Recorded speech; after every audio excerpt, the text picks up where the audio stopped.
اول ما نبدأ به في يومنا هذا ان نصلي ثم نرجع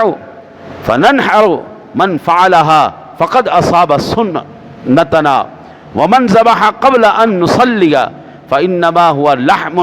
قدمه لأهله ليس بالنسك في شيء۔ میرے آقا نبی اکرم صلی اللہ علیہ وسلم کی ذات گرامی نے ارشاد فرمایا، آج سب سے پہلے جو ہم کام کریں گے وہ کام کیا ہے؟ سب سے پہلے ہم نماز پڑھیں گے، ان نصلی، ہم نماز پڑھیں گے، ثم نرجع، پھر ہم واپس لوٹیں گے، فننحر من فعلہ، پھر ہم قربانی کریں گے، جو بھی قربانی کسی نے کی، بکرا ہے، گائے، جو بھی قربانی کریں گے، ومن، پھر فرمایا من فعلہ فقد اصاب سنتنا، جس نے اس طرح کیا اس نے ہماری سنت کو پا لیا، یعنی اس کی قربانی قبول ہے، اور جس نے اس طرح نہ کیا، ومن ذبح قبل ان نصلی، نماز سے پہلے جس نے ذبح کر لیا، فانما هو لحم قدمہ لأہلہ، یہ گوشت ہے جو اس نے اپنے گھر والوں کے لیے پہلے بنا لیا ہے۔ سادہ لفظوں میں اس کی قربانی قبول نہیں، نماز پڑھے پھر قربانی کرے، نماز کے بغیر قربانی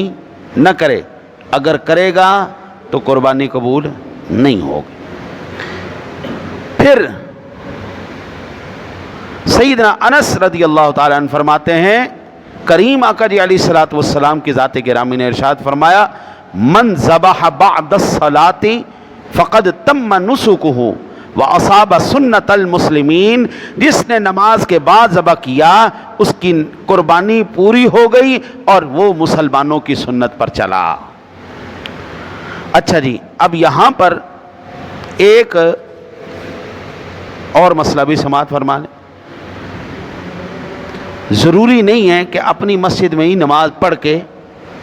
آپ قربانی کریں، شہر میں کہیں پر بھی پہلے نماز ہو جائے وقت پر، تو وہاں پر نماز پڑھنے کے بعد وہ قربانی کر سکتا ہے۔ بعض ساتھیوں نے 7 بجے نماز رکھی ہے، بعض نے 6:45 رکھی ہے، بعض نے 7:30، بعض نے 8 بجے رکھی ہے۔ اب یہ نہیں کہ 8 بجے نماز پڑھے گا تو اس کی قربانی ہوگی، جس نے 6 بجے پڑھ لی، جس نے 6:30 پڑھ لی، قربانی اس کی بھی ہو جائے گی۔ اب تیسرا سوال،